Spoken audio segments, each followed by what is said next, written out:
I didn't wake up afraid. That's what still surprises me. I woke up confused. And confusion is far more dangerous. The ceiling above my hospital bed was unfamiliar. Too white, too clean.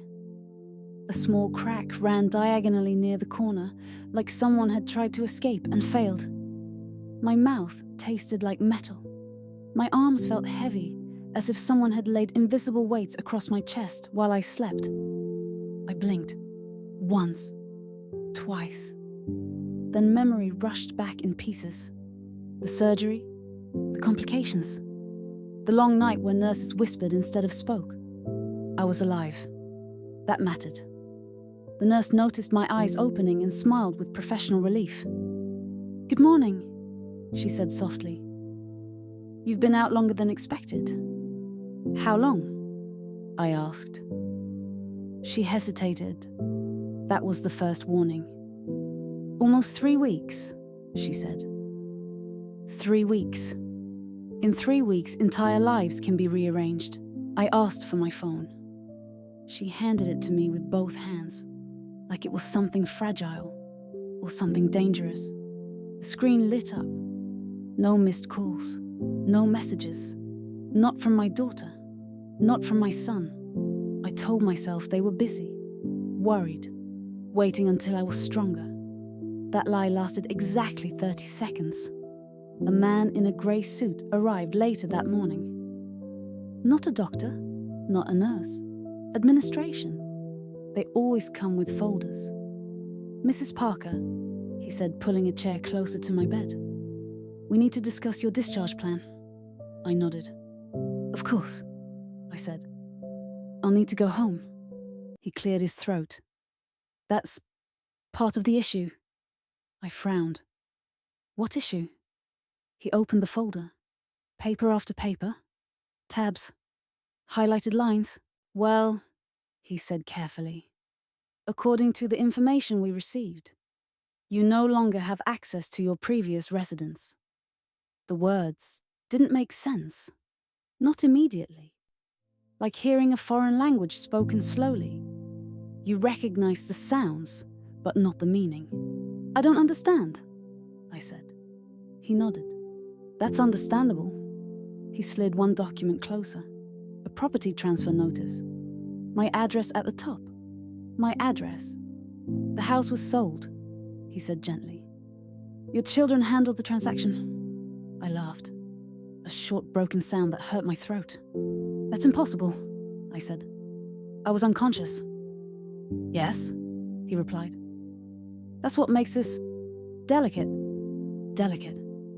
That word again. "They said you authorized it," he continued. "They provided documentation." My hands began to shake. "I didn't sign anything," I said. "They said you did," he replied. "Before the surgery." Before the surgery. I searched my memory. The days before the hospital. My kitchen. The smell of coffee. A conversation that felt off. My daughter asking questions she'd never asked before. My son watching instead of speaking. "Where are my children now?" I asked. He hesitated. "They're arranging alternative accommodations for you." Alternative accommodations? For my own life? I stared at the papers again. The signature at the bottom. My name, written shakily. Too shakily. "That's not my handwriting," I whispered. He sighed. "That may need to be reviewed." When he left, the room felt smaller, like the walls had leaned in just enough to hear my breathing. I finally called my daughter. She answered on the third ring. Bright. Cheerful. "Hi, Mom. You're awake?" "Yes," I said. "Why did you sell my house?" Silence. Then a sigh. Practiced. Patient. "We talked about this," she said. "You just don't remember?" That sentence changed everything, because it told me exactly what they were counting on. I ended the call without another word. Lay back against the pillows and let the truth settle. They thought I was confused. They thought I was weak. They thought the house was theirs because I was no longer convenient. What they didn't know, what none of them knew yet, was that months earlier, while I was still perfectly clear, I had already signed the house away. Not to them, and not in a way they could reverse. The memory came back slowly, not like a flash, like a tide. 2 months before the surgery, I had stood in my kitchen holding an envelope I didn't open right away. The return address belonged to a law office I trusted, one that had handled my husband's affairs years earlier. I remember the quiet of that morning, the radio low, the kettle cooling on the stove. I wasn't scared then, I was tired. My children had started speaking around me instead of to me. Mom doesn't need to worry about that. I'll handle it for her. She gets overwhelmed. They said it with concern, with smiles, with hands already reaching for things that weren't theirs yet. It was my son who pushed first. "Have you thought about simplifying?" he asked one afternoon, glancing toward the hallway like he was mentally measuring furniture. "Just in case." "Just in case what?" I asked. He shrugged. "You know, if something happens." Something had already happened. Respect had gone missing. So I called the lawyer. Not because I was planning to disappear, but because I could feel myself being removed while still alive. He came to the house on a Thursday, sat where my husband used to sit, listened, really listened. When I finished talking, he didn't rush to reassure me. He asked one question instead. "Do you want your house to be an inheritance or a guarantee?" I didn't answer right away, because I knew the difference. An inheritance is a reward. A guarantee is protection. That's when he explained it to me. A living trust. Irrevocable. Quiet.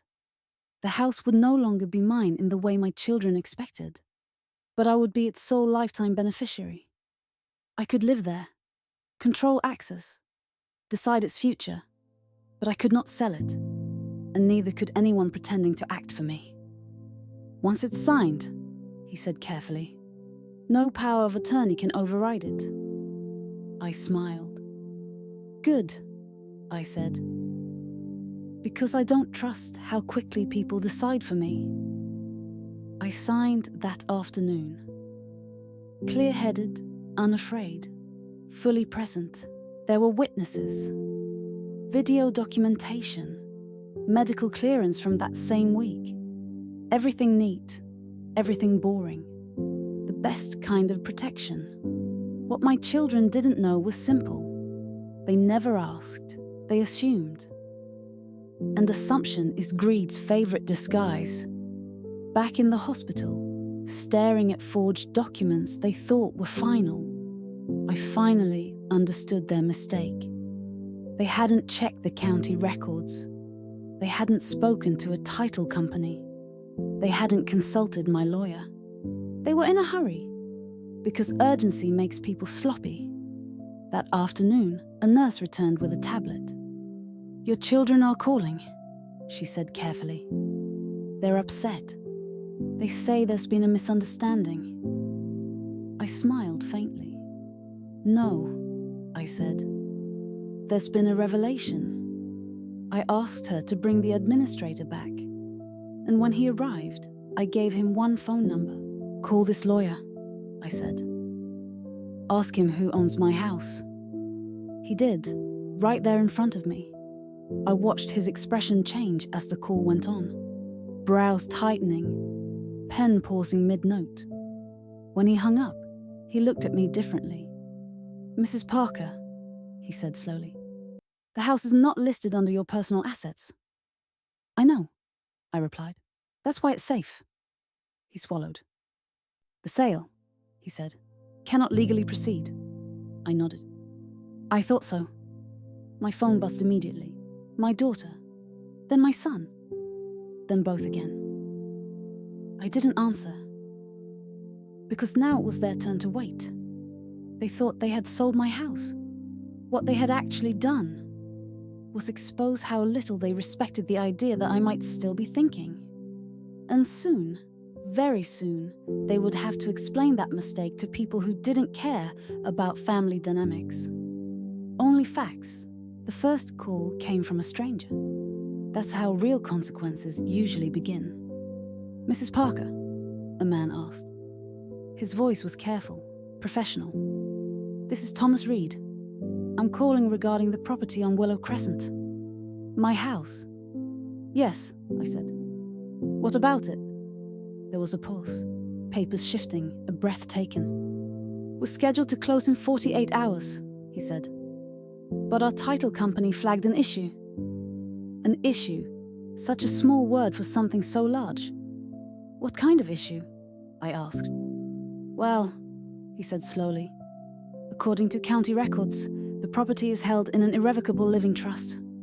I closed my eyes. Here it was. "That's correct," I said. He exhaled. "Then I need to ask you directly. Did you authorize the sale?" "No," I replied. I was unconscious. Silence. Then, "I see." He didn't ask more. He didn't need to. Facts don't argue. Within an hour, my phone was vibrating non-stop. Calls, texts, voicemails stacking up like bills no one wanted to open. "Mom, answer the phone. There's a problem. We need to talk to the lawyer now. This is serious." I turned the phone face down. For once, seriousness wasn't on their side. The hospital administrator returned in the afternoon, his folder thicker than before. "The buyers have suspended the transaction," he said. "They're asking how your children claimed authority." I leaned back against the pillows. "They assumed," I said. "An assumption is cheaper than verification." He nodded slowly. "There may be questions from outside parties. I welcome them," I replied. That evening, my daughter showed up in person. Not cheerful this time. Not patient. She stood at the foot of my bed like someone confronting a malfunctioning machine. "What did you do?" she demanded. I looked at her calmly. "I stayed conscious long before I ever went unconscious," I said. Her jaw tightened. "You embarrassed us," she said. "The buyers are furious. You sold something that wasn't yours," I replied. "Embarrassment is appropriate." My son stood behind her, arms crossed, eyes darting. "Mom," he said quietly, "we were trying to help. The market was good. We thought..." "You thought I wouldn't notice?" I interrupted. "That's not fair," my daughter snapped. "You're not thinking clearly." I laughed. This time, it didn't hurt. "Tell me," I said. "Which part seems unclear? The trust? The law? Or the part where you decided my silence meant permission?" They didn't answer. The nurse cleared her throat. "Visiting hours are over," she said firmly. As they were escorted out, my daughter turned back. "This isn't over," she said. I nodded. "No," I replied. "It's documented." The next day, the title company sent formal notice. The sale was void. Funds would be returned. Explanations would be required. The buyers weren't quiet about it. They demanded affidavits. They requested records.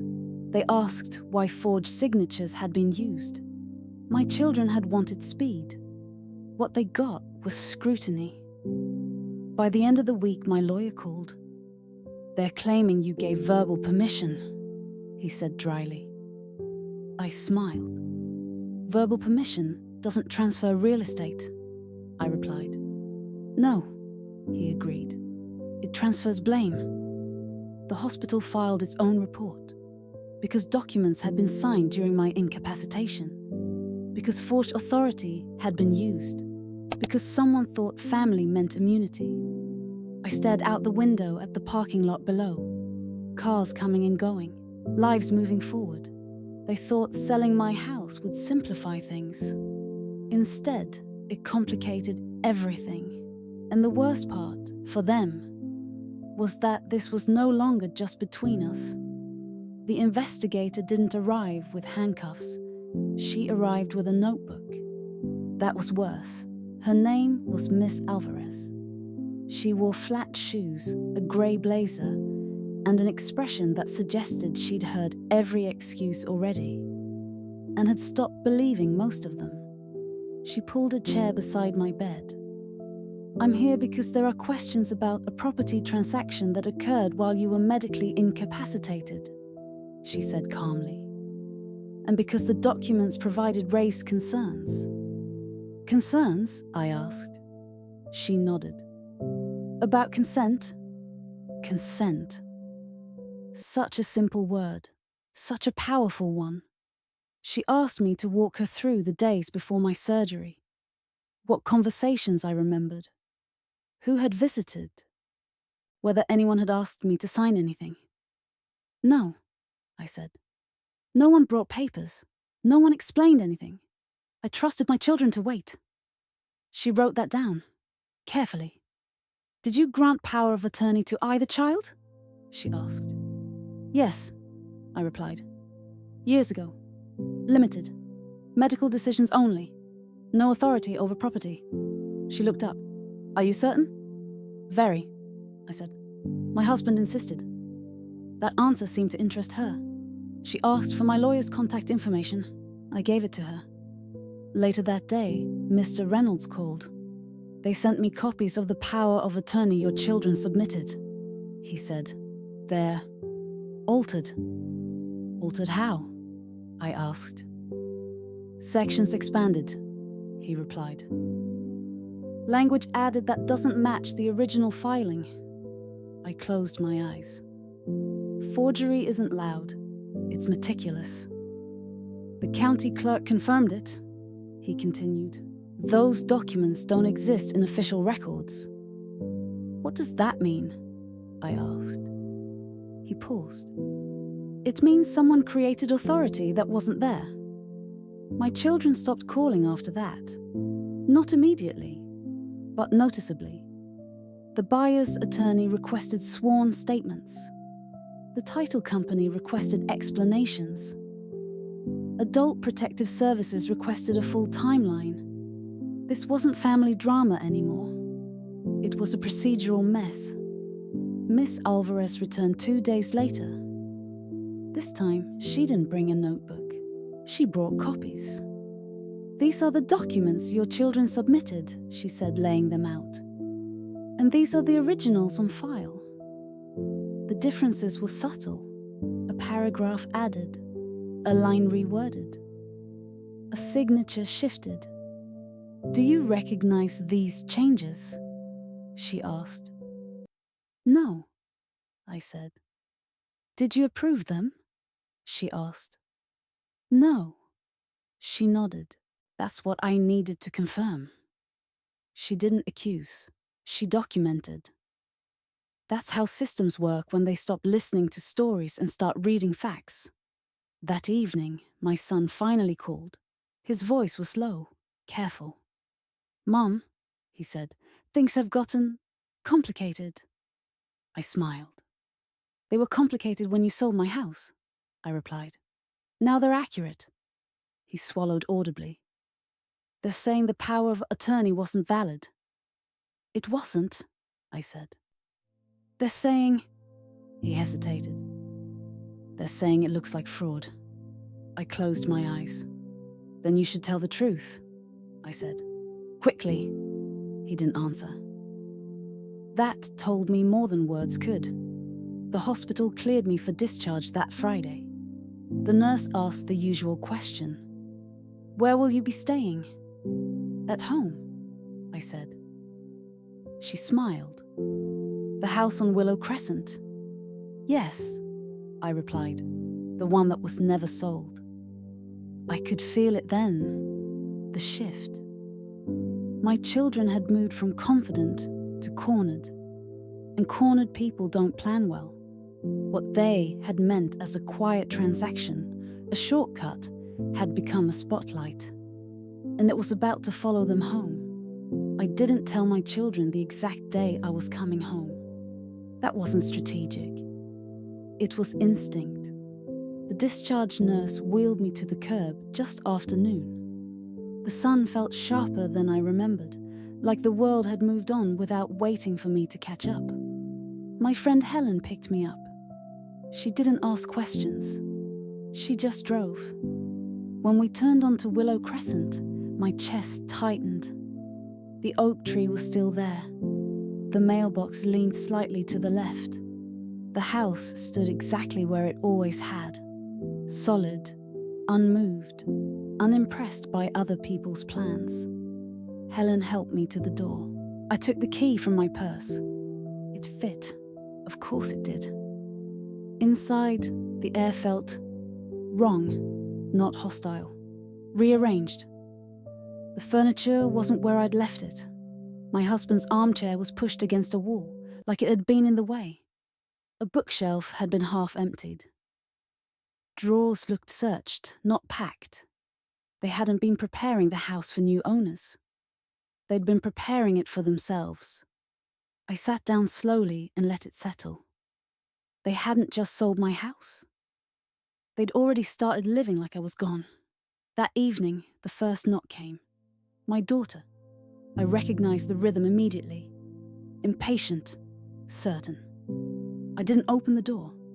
"Mum," she called through the wood. "We need to talk." I stayed seated.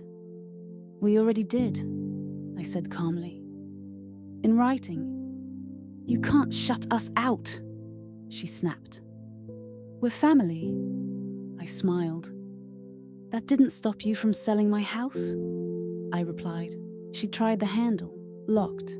She rattled it once and then stopped. "You're being unreasonable," she said. "No," I answered. "I'm being precise." She left angry. My son didn't come. That hurt. But it also told me something important. He knew where the line was now. The next morning, my lawyer emailed confirmation. The locks could be changed. Access could be restricted. All communication routed through council. I changed the locks that afternoon. Not out of fear, out of clarity. When the locksmith finished, I stood in the doorway and watched him drive away. The house felt mine again. Not because I owned it, but because no one else assumed they did. That night I slept in my own bed, poorly, but without dread. The following day, a courier arrived. Inside the envelope was a formal notice addressed to my children.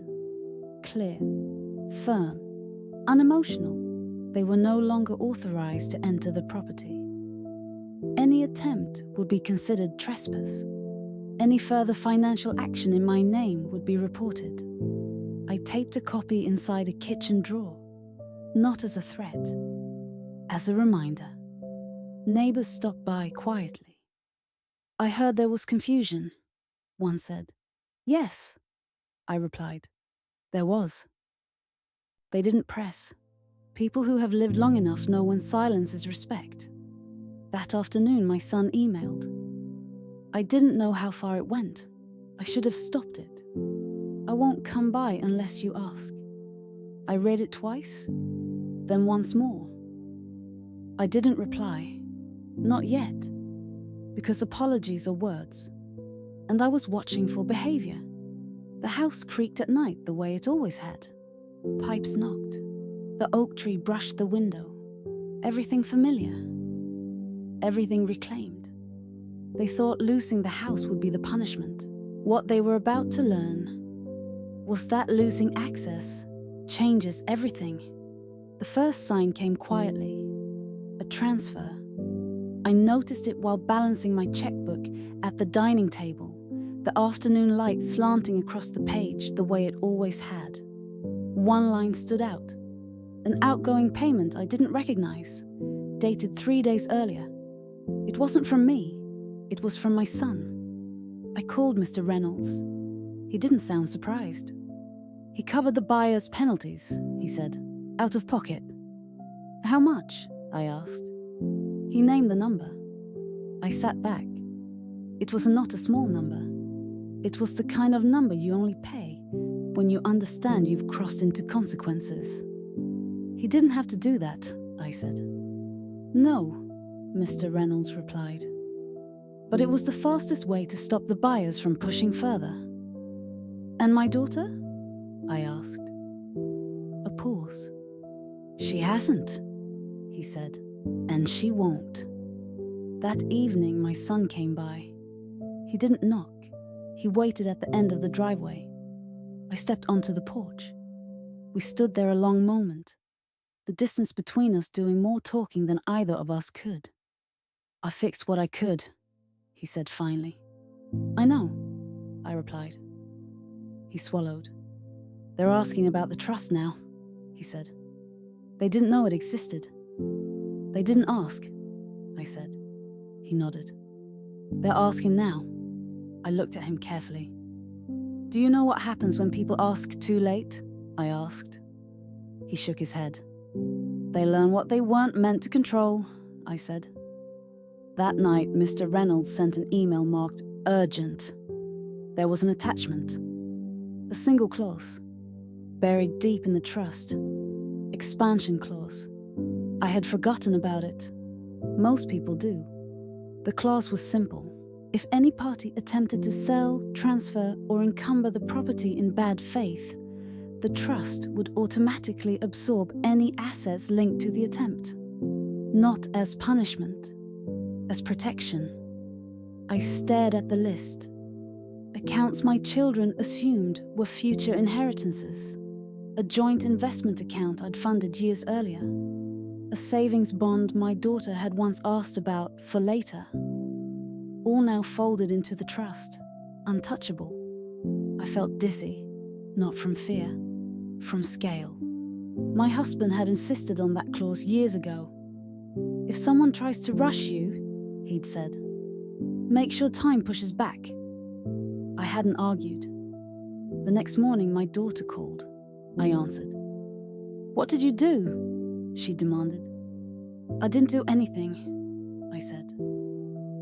I signed something you never bothered to read. You're freezing us out, she said. That money, those accounts, those were supposed to come to us. Eventually, I replied. When trust existed, her voice rose. You're punishing us. No, I said calmly. I'm protecting myself. She laughed sharply. You think this makes you powerful? I considered the question. No, I said. It makes me safe. She went quiet. That's when I knew she finally understood. Not everything, just enough. That afternoon, my son emailed again. I didn't know about the expansion clause. I'm not asking you to change anything. I appreciated that more than any apology. I replied with one sentence. Accountability looks better on you than control. That night, the house felt lighter. Not because something had been taken away, because something had finally been put where it belonged. They thought selling my house would simplify things. Instead, it clarified everything. I didn't announce my decisions. I practiced them. The days that followed were quiet, in a way I hadn't felt in years. Not empty, intentional. The house had learned my pace again. Coffee in the morning, the paper folded just so, the radio low enough to think. Silence stopped being something I endured. It became something I used. I made a rule for myself. No conversations that began with pressure. No explaining. No defending. No rushing to soothe discomfort that wasn't mine. If someone wanted to speak to me, they could write. If they wanted access, they could wait. Time, it turns out, is a remarkable filter. My daughter tried first. She sent a long email, too long. It opened with concern and ended with accusation. There were words like misunderstanding and overreaction, and one sentence that stood out like a bruise. You've always been difficult when you feel cornered. I closed the message and archived it. Not because it hurt, because it confirmed something I already knew. My son waited. That mattered. He didn't show up unannounced. He didn't send follow-ups. He let the space stay open without trying to fill it with guilt. A week later, he sent a short note. I told the truth to the buyer's attorney. I didn't soften it. I'm not asking for anything. I read it once. Then I replied, "Thank you for not bargaining with honesty." That afternoon, the public correction ran. Small notice. Local paper. Neutral language. Clarification. The property at Willow Crescent was not legally sold. Any reports suggesting otherwise were inaccurate. No names. No blame.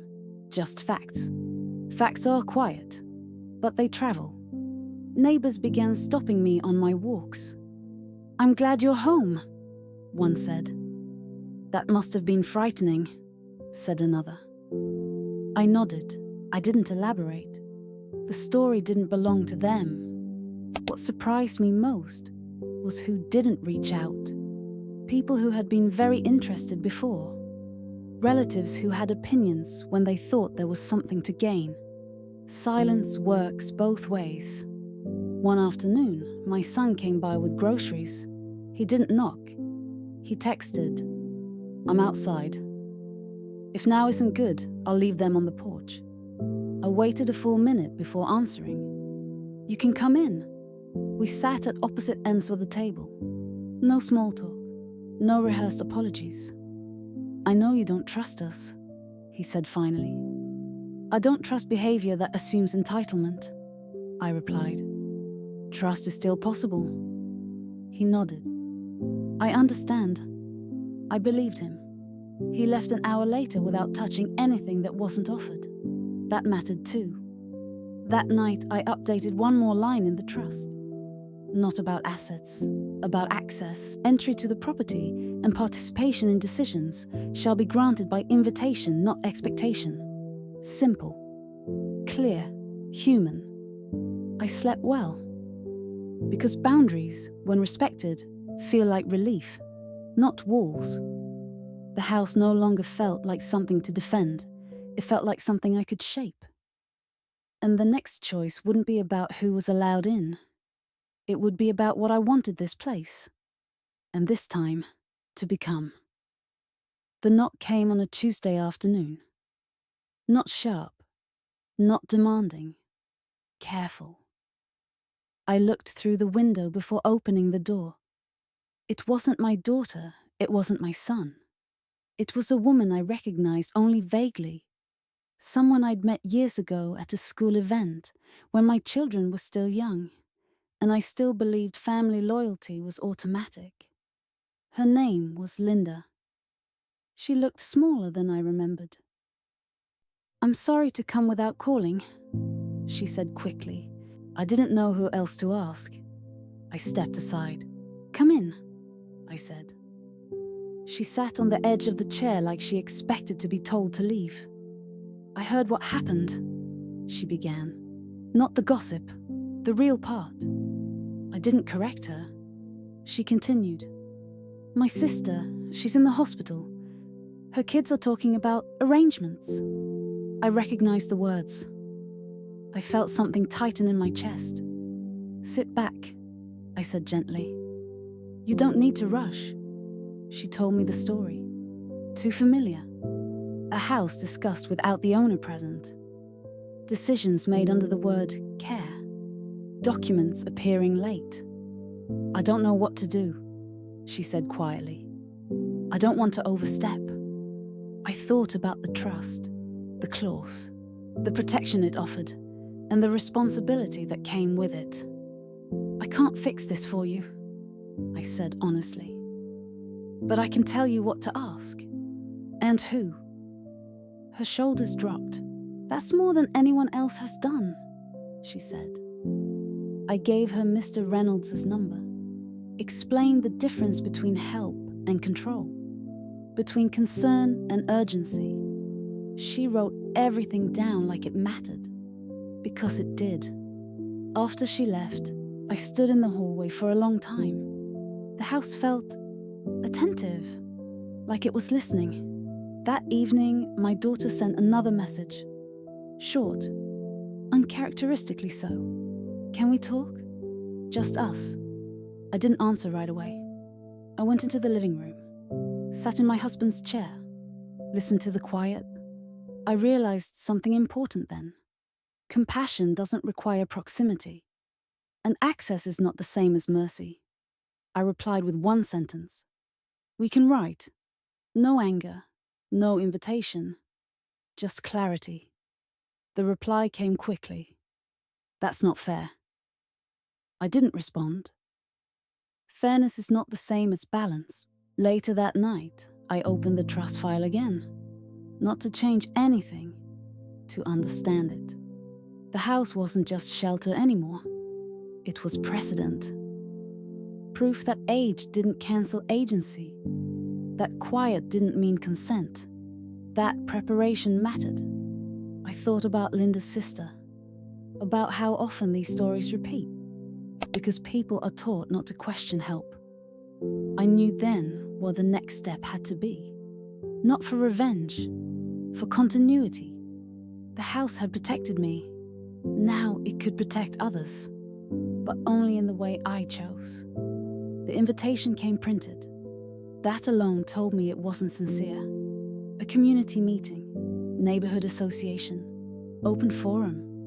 My daughter's name listed as a speaker, and beneath it, in smaller text, family property dispute. Clarification.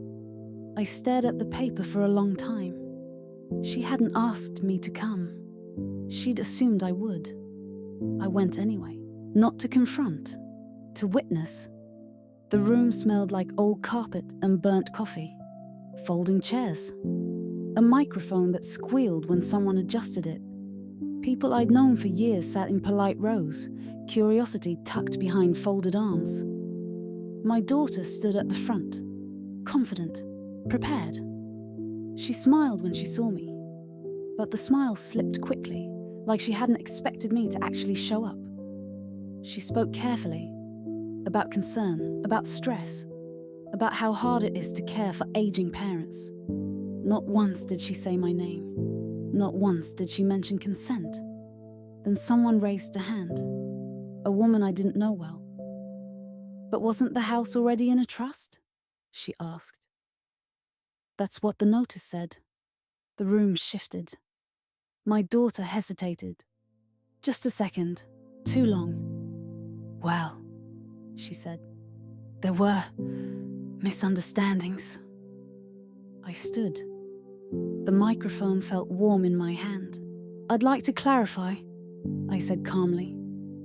Every head turned. I was hospitalized, I continued. While I was unconscious, my house was sold without my permission. The sale failed because the house was never theirs to sell. Silence. No gasps, just the sound of truth settling. I didn't accuse. I didn't raise my voice. I finished with one sentence. I am not confused. I was prepared. I sat down. No applause, no drama. Just a quiet recalibration of the room. My daughter didn't speak again. She left early. Outside, my son waited. I'm glad you came, he said. So am I replied.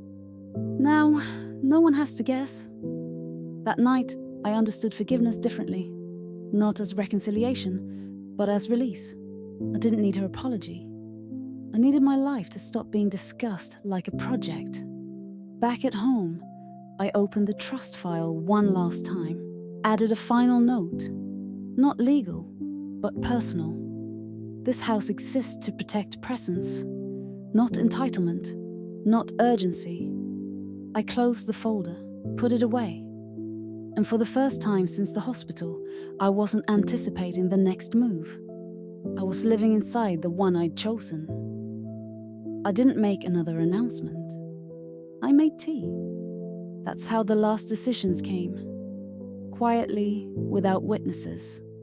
The morning after the meeting, sunlight filled the kitchen the way it always had. I sat at the table with the trust documents open, not because they needed changing, but because I wanted to read them the way someone reads a letter from the past, slowly, without urgency. Everything important was already there. Protection, clarity, time. I called Mr. Reynolds one final time. "I want the house to stay," I said. "It already is," he replied. "I want it to remain," I clarified. "Beyond me." He understood. We added no new penalties, no dramatic clauses, just permanence. The house would not be inherited. It would not be sold. It would exist as long as it served its purpose: shelter, stability, dignity. When it no longer could, it would pass, not to heirs, but to stewardship. I didn't tell my daughter. I didn't need to. The story had already reached its conclusion where it mattered. My son came by that evening. We sat on the porch, the oak tree shifting gently in the wind. "I won't ask you to explain anything," he said. "Thank you," I replied. "I just want to know how to be part of your life now." I thought about it, then answered honestly. "By asking," I said, "and by waiting for the answer." He nodded. "I can do that." I believed him. As weeks passed, the noise faded. The gossip, the opinions, the interest. People moved on to the next story. I stayed. The house learned a new rhythm. Friends visited without urgency. Neighbors stopped by with patience. Silence stopped feeling like absence. One afternoon, I found myself laughing, really laughing, at something small. And I realized then that the house had never been the point. It was the place where I remembered how to choose myself. My children sold my house while I was in the hospital. They thought they were ahead of me. They thought age meant surrender. They were wrong. Because I didn't win by taking anything back. I won by deciding what stayed. And in the end, the house wasn't what I kept. It was what finally stopped being taken from me.